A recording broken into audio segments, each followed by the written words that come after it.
langkah-langkah kaki kita menuju ibadah kepada Allah Subhanahu wa taala. Salawat dan salam marilah kita curahkan kepada junjungan kita, suri tauladan kita Nabi Muhammad sallallahu alaihi wasallam beserta kepada seluruh keluarganya, seluruh sahabatnya, dan seluruh umatnya yang menerima dan beramal dengan risalah yang telah beliau perjuangkan hingga akhir zaman kelak.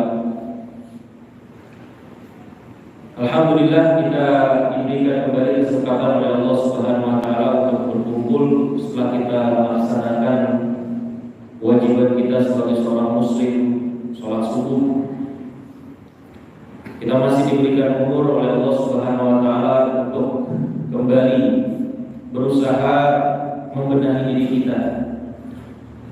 Membenahi diri kita dengan hadir di majelis ilmu, kita tambah informasi kita tentang agama kita, dan kita harapkan dengan bertambahnya keilmuan kita dengan usaha kita ini makin bertambah pula keimanan kita kepada Allah Subhanahu wa taala, ketakwaan kita, dan kualitas ibadah kita di sisa hidup kita. Baik ikhwas sekalian, terakhir kita membahas tentang persoalan tawakal kepada Allah Subhanahu wa taala. Ya, pada intinya pada pertemuan sebelumnya salah satu inti yang perlu kita pahami dalam permasalahan tawakal adalah bahwa tawakal kepada Allah tidak menafikan usaha. Ya, tidak menafikan usaha. Maka sepantasnya ketika kita beramal, ketika kita menjalani kehidupan kita sebagai hamba Allah Subhanahu wa taala, ya, jangan lepaskan ikhtiar dan tawakal. Kita usaha, kita berikhtiar, lalu kita bertawakal kepada Allah Subhanahu wa taala. Maka pada hari ini kita akan membahas hadis-hadis ya, yang dicantumkan oleh Imam An-Nawawi rahimahullah dalam kitab Riyadhus Shalihin pada bab al-yaqin wa tawakkul.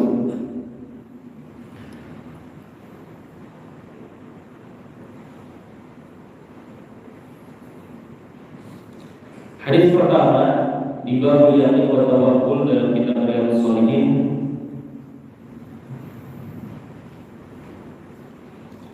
Wa 'an Ibnu Abbas, dari Ibnu Abbas radhiyallahu ta'ala anhu, beliau berkata,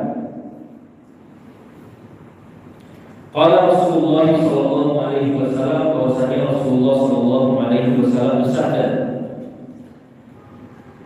"Uridat 'alayya al-umam", ditampakkan kepadaku umat-umat, ya, dari zamannya Nabi Adam sampai hari kiamat ditampakkan seluruh umat kepada Rasulullah sallallahu alaihi wasallam. Fara'aitu an-nabiyya wa ma'ahu ar-ruhayn. Maka aku melihat ada seorang nabi yang bersamanya itu ar-ruhayn. Ruhayn ini bilangan atau jumlah di bawah 10. Artinya Pak Nabi ini punya umat cuma 10 orang, kurang dari 10 orang. Jadi ketika Nabi ini berdakwah sampai meninggal, umatnya cuma kurang dari 10 orang. Wa nabiyya wa ma'ahu ar-rajul wa rajulan. Dan aku juga melihat ada seorang nabi dan bersamanya ada 1 dan 2 orang. Jadi selama hidupnya dia berdakwah, yang mau ikut, yang mau mendengar, yang mau beriman kepada dakwahnya Nabi tersebut cuma 1 atau 2 orang. Wan nabiyya wa laysa ma'ahu ahad. Bahkan aku melihat ada seorang nabi dan tidak bersamanya 1 orang pun. Gak ada yang mau beriman sama dia.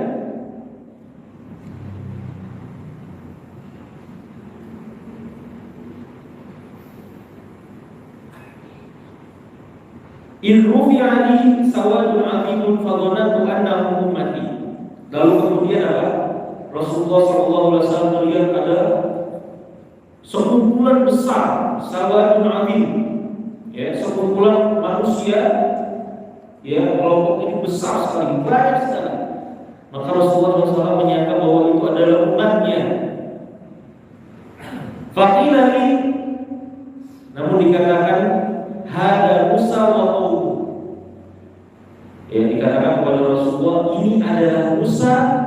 dengan kaumnya Bani Israel.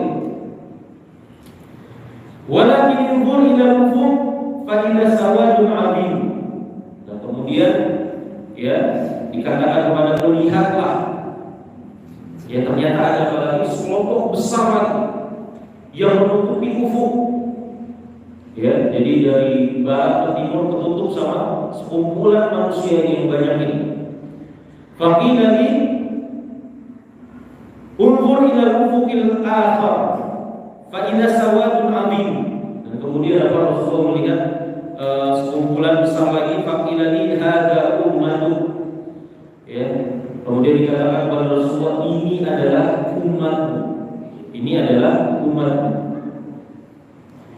Hadza ummatuka wa ma'ahum sab'una alfan yadkhuluna al-jannata bighairi hisabin wa la 'adab. Ya, ini adalah umatmu dan di antara mereka ada 70.000 orang. 70.000 orang yadkhuluna al-jannata bighairi hisabin wa la 'adab. 70.000 orang ini masuk surga tanpa merasakan azab, tanpa merasakan hisab. Jangankan ada hisab saja mereka tidak merasakan pahit dan getirnya hisab. Ya, apalagi azab. Ya, hisab itu memberatkan enggak? Hisab itu memberatkan tidak? Memberatkan. Ya. Bahkan menunggu dimulainya hisab saja itu manusia sampai minta. Saking dahsyatnya pada mahsyar itu. Ya, kan di hadis lain tercantum. Datang ke Nabi Adam minta supaya apa? Allah Subhanahu wa taala menyegerakan ditegakkannya hisab. Hisabnya sendiri pun menegangkan sekali.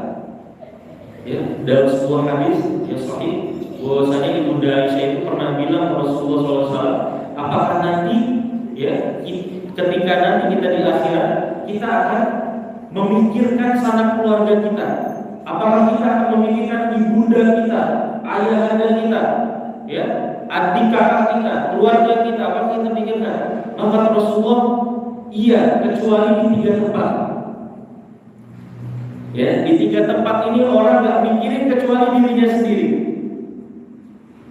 Yang pertama, ketika dibagikan itu catatan amalan, orang itu tegang saat itu. Ketika akan menerima catatan amal, orang itu semuanya itu akan memikirkan dirinya sendiri. Saking tegangnya, saking gugupnya, saking takutnya, apakah dia akan menerima dari arah kanan sebelah depan, ataukah dari sebelah kiri arah belakang.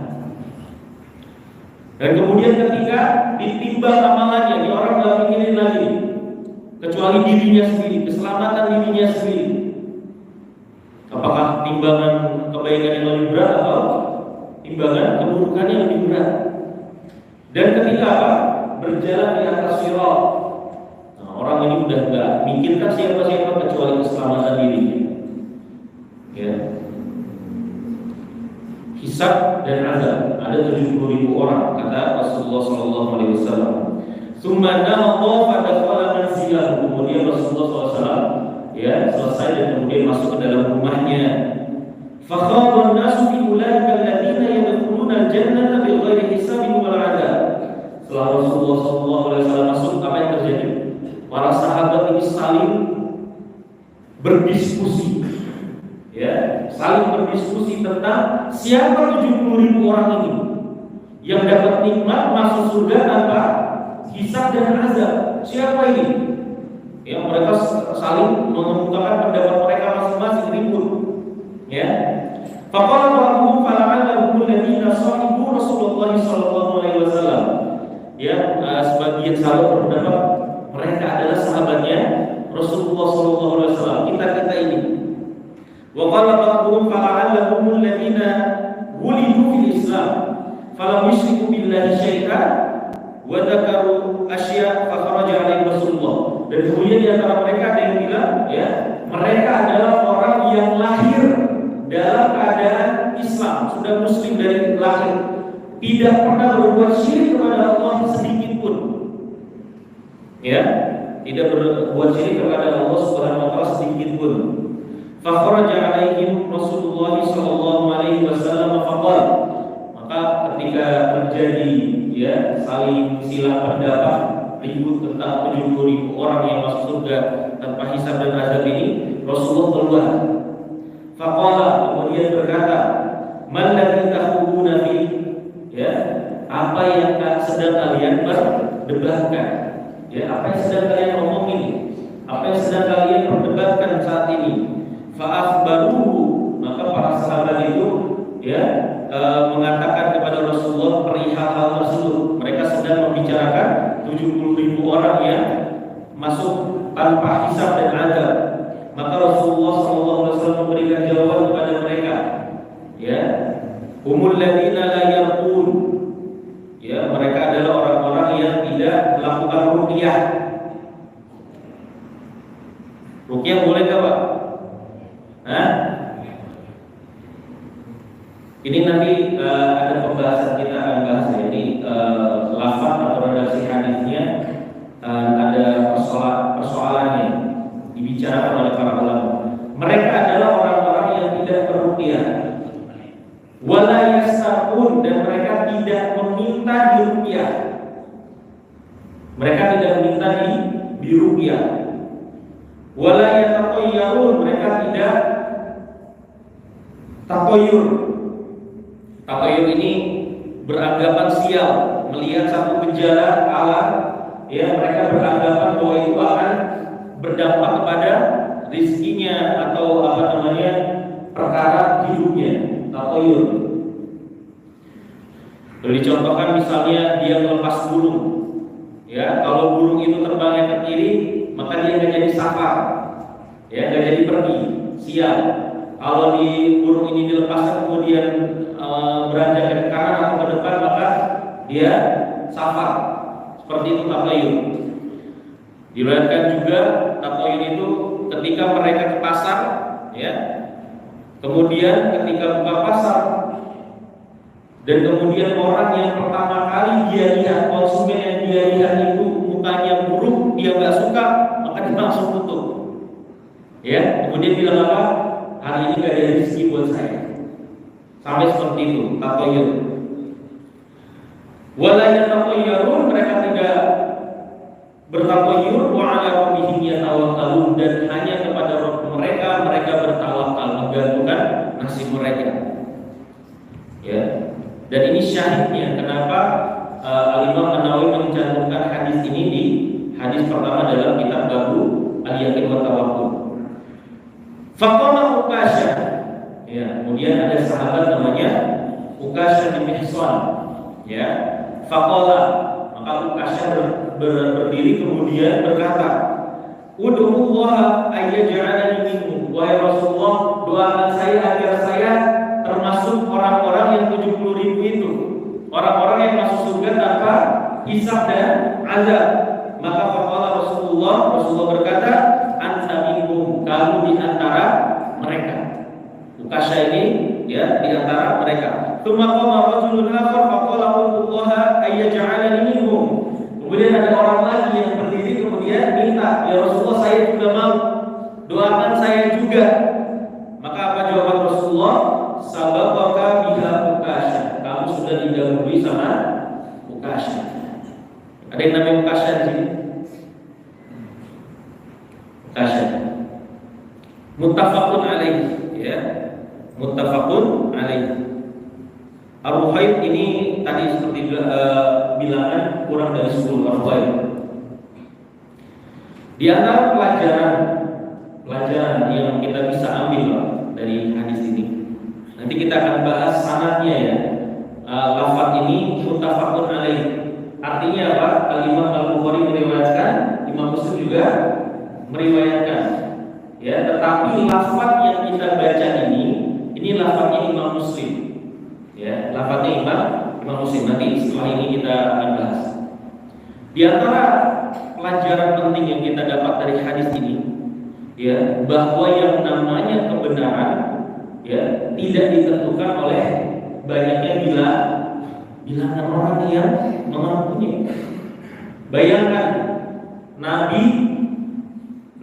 seorang nabi nanti di hari kiamat datang tanpa ada seorang pun yang bersamanya. Apakah nabi ini di dalam kebatilan? Apakah nabi ini salah?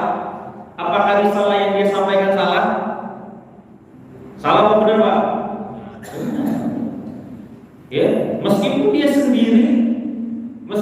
sendiri, ya itu merupakan kebenaran.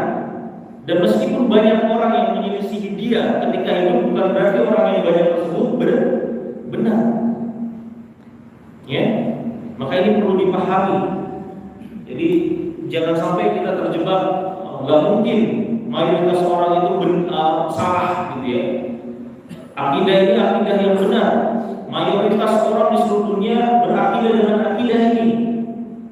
Ya, berakidah dengan akidah Asy'ariyah misalnya.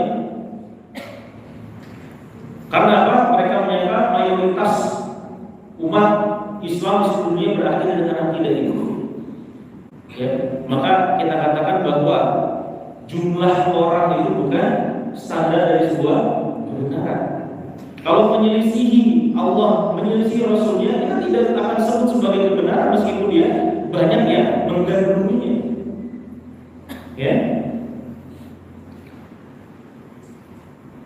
Faedah di dalam sanad yang kita sebutkan tadi, ya. Ini saya baca dari syarah atau perkataan dari Syekh Salim bin Eid. Ya. Qala Syekhuna hafizahullah, berkata guru kami. Siapa maksudnya gurunya beliau? Maksudnya adalah Syekh Al-Albani. Ya, Syekh Al-Albani. Beliau berkata, "Haqquhu an yaqula al-lafzul muslim." Seharusnya Al-Imam An-Nawawi rahimahullah ketika mencantumkan hadis ini, dia mengatakan al-lafzul muslim. Redaksi hadisnya, matanya itu punya Imam Muslim. Meskipun Imam Bukhari meriwayatkan, tetapi lafaz Imam Bukhari dan lafaz Imam Muslim berbeda. Ya. Apa yang menjadi perbedaan antara riwayat Imam Bukhari dan Imam Muslim? Ya, fa inna Bukhari laisa indahu qauluhu la yarqun. Di riwayat Imam Bukhari tidak ada kata la yarqun. Salah satu sifat orang 70.000 yang masuk surga tanpa hisab dan azab. Di riwayat Imam Bukhari, di redaksi yang diriwayatkan oleh Imam Bukhari enggak ada la yarqun. Mereka orang-orang yang tidak meruqyah. Ya, di riwayat Imam Muslim ada la yarqun. Mereka tidak meruqyah. Adapun di riwayat Imam Bukhari, ya, lafaznya adalah la yaqtawun. Mereka orang-orang yang tidak minta untuk dikai. Ya, apa namanya, metode penyembuhan pengobatan namanya kai. Kai itu pengobatan dengan menggunakan besi panas. Anggota yang sakit kemudian ditempelkan padanya besi panas supaya apa? Ya, menghilangkan infeksi dan sebagainya. Ya, saat itu marak ya di zaman Rasulullah SAW ataupun zaman sebelumnya sudah dipakai namanya kain. Apalagi ketika dalam kondisi luka, ya, kondisi luka dan sebagainya macamnya. Nah, di riwayat Imam Muslim ada ayatun, di riwayat Imam Bukhari tidak ada. Ya, wahwal mahfud, yang benar ini yang apa namanya, yang sahih adalah riwayatnya siapa? Al-Imam Bukhari la yaqtahun. Ya. Walafdu Muslim syadz musnadan sanadan wa matnan. Ada lafaz di Imam Muslim yang ini yang tadi kita baca yang adalah yang punya, ini lafaznya syadz. Ya, hadisnya syadz.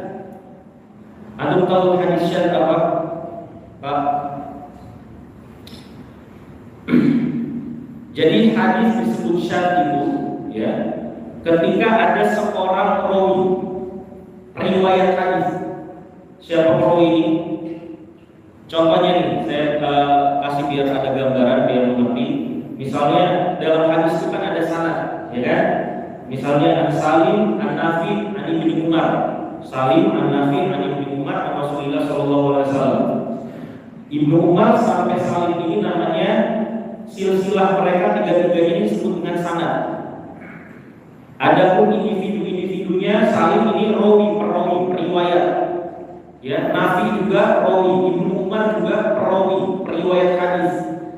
Ya, kesatuan mereka ini, rantai informasi ini tiga-tiganya mereka disebut dengan sanad. Ya, hadis disebut sanad itu ketika ada perawi sikoh. Nah, soalnya sikoh tahu. Perawi sikoh, jadi di antara syarat hadis itu sahih itu harus perawinya itu sikoh. Sikoh itu apa syaratnya? Al-adalah wa al-adalah. Jadi rawi seorang periwayat itu harus ada sifat adalahnya. Adalah apa itu adalah? Adalah itu adalah bidul fiski, lawan dari kefasikan. Maksudnya orang ini tidak fasik. Ya, tidak fasik. Fasik itu terjadi kapan? Ketika seorang mengerjakan kabair atau terus-menerus mengerjakan shaghair, dosa-dosa kecil. Ya, kalau orang melakukan dosa besar atau terus-menerus mengerjakan dosa-dosa kecil, enggak tobat-tobat, maka ini disebut dengan orang fasik. Dan seorang periwayat hadis ya harus punya sikoh ini, sikoh harga mati istilahnya. Kalau orang ini udah nggak sikoh, adalah ini, ya orang nggak adil, nggak ada adalah yang dia fasik, itu nggak bakal diterima hadis. Ya, adalah yang namanya adalah. Nah, kalau ada orang sikoh, ya misalnya dari A, dari B, dari C, dari D, dari Rasulullah SAW, di antara sanadnya ini, ya di antara periwayatnya ada satu orang sikoh sudah, dia sudah adil, sudah tobat ini dia mampu mendengar sebuah kalam, memahaminya dan kemudian menyampaikannya sesuai dengan apa yang dia dengar. Ini namanya tobat. Ya, sikoh kalau orang sudah terpenuhi ini namanya sikoh. Nah, hadis dikatakan syadz. Ya, dikatakan syadz itu ketika ada periwayat dia sikoh. Ya. Dia sikoh, tetapi riwayat dia menyelisihi periwayat lain yang lebih sikoh dari dia. Atau dia sikoh tetapi dia menyelisihi redaksi atau lafaz, ya sikoh yang banyak. Jadi lebih dari satu sikoh itu menyelisihi orang ini, riwayatnya orang ini. Nah, ini hadis dinamakan syadz. Ya, riwayat orang yang lebih sikoh atau riwayat orang-orang yang banyak yang sikoh tersebut disebut dengan mahfuz. Ya, mahfuz ini artinya terjaga. Yang diambil adalah mahfuz, bukan si tadi. Ya, dalam hal ini, ya dalam